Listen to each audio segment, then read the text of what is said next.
एक आदमी ने पिल्ले के कानों में 2 बार उंगलियां चटकाईं, लेकिन पिल्ले ने कोई प्रतिक्रिया नहीं दी। तब उसने कहा, शायद ये पिल्ला अंधा है। मालिक ने चौंक कर कुतिया की तरफ देखा और बोला, ये तो वही है जो प्रतियोगिता में जीती थी। कोई सोच भी नहीं सकता था कि ऐसा पिल्ला पैदा होगा। उसने पिल्ले को खत्म करने का आदेश दे दिया, लेकिन कुछ लोगों ने सुझाव दिया कि उसे छोड़ देना चाहिए। मालिक ने मना कर दिया। उसे लगा कि इससे उसके कुत्तों की छवि खराब होगी। पिल्ले को ले जाया गया। मादा कुत्ते ने रोकने की कोशिश की, लेकिन सफल नहीं हो पाई। वे पिल्ले को पहाड़ पर ले गए और उसे जिंदा दफनाने का फैसला किया। जब एक आदमी ध्यान नहीं दे रहा था, तब पिल्ला उसके मुंह पर पेशाब करके भाग निकला। वह तेजी से पहाड़ से नीचे भागा और एक पाइप में फंस गया। वह काफी देर तक उसमें चलता रहा और फिर बाहर निकला। नीचे उतरना उसके लिए मुश्किल था, क्योंकि वह देख नहीं सकता था। वह रास्ता भटक गया और दलदल में फंस गया। तभी उसे एक लड़के ने देखा। पिल्ले की आवाज सुनकर वह लड़का कीचड़ में कूद गया और उसे बाहर निकाल लाया। उसने अपने कोट से उसे साफ किया और अपने मुंह से सुखाया। ये पिल्ले के लिए पहली बार था जब किसी इंसान ने उस पर दया की। लड़का उसे घर ले जाना चाहता था, लेकिन उसकी माँ ने मना कर दिया। माँ ने कहा, हम तुम्हें ही मुश्किल से पाल पा रहे हैं, एक और नहीं संभाल सकते। माँ ने पिल्ले को जमीन पर रखा और लड़के को घर ले गई, लेकिन पिल्ला उनका पीछा करता रहा। रास्ते में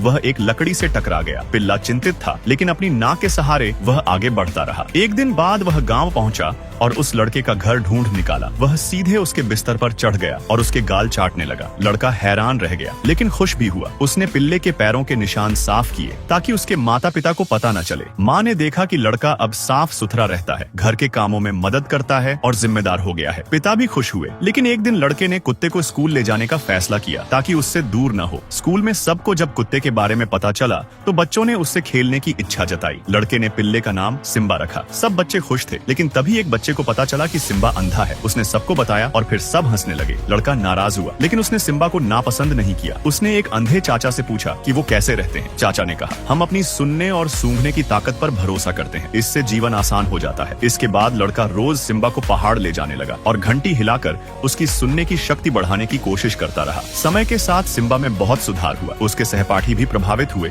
और माफी मांगी। लेकिन तभी एक शिक्षक ने सिम्बा को देख लिया और प्रिंसिपल को बता दिया। प्रिंसिपल ने लड़के को बुलाया और उसके बैग की तलाशी ली, लेकिन सिम्बा उसमें नहीं था, क्योंकि दोस्त उसे पहले ही छुपा चुके थे। प्रिंसिपल ने वही घंटी बजाकर उसे पकड़वा लिया। लड़के के पिता को स्कूल बुलाया गया। उन्हें पता चला कि उनका बेटा उदास था और वजह एक कुत्ता था। पिता ने प्रिंसिपल से कहा कि वे बेटे को समझाएंगे और फिर सिम्बा को जंगल में ले जाकर छोड़ दिया। जब लड़के को पता चला तो उसने पिता से पूछा, लेकिन पिता गुस्से में थे और उन्होंने उसे डांट दिया। लड़का दुखी होकर कमरे में बंद हो गया। बाद में पिता को पछतावा हुआ। उन्होंने अपने बेटे से माफी मांगी और उसे सिम्बा को खोजने ले गए। वे कचरा स्टेशन तक गए, जहाँ उसे छोड़ा गया था, लेकिन सिम्बा उन्हें नहीं मिला। और फिर पार्ट 2 वीडियो लाइक करने पर मिल जाएगा।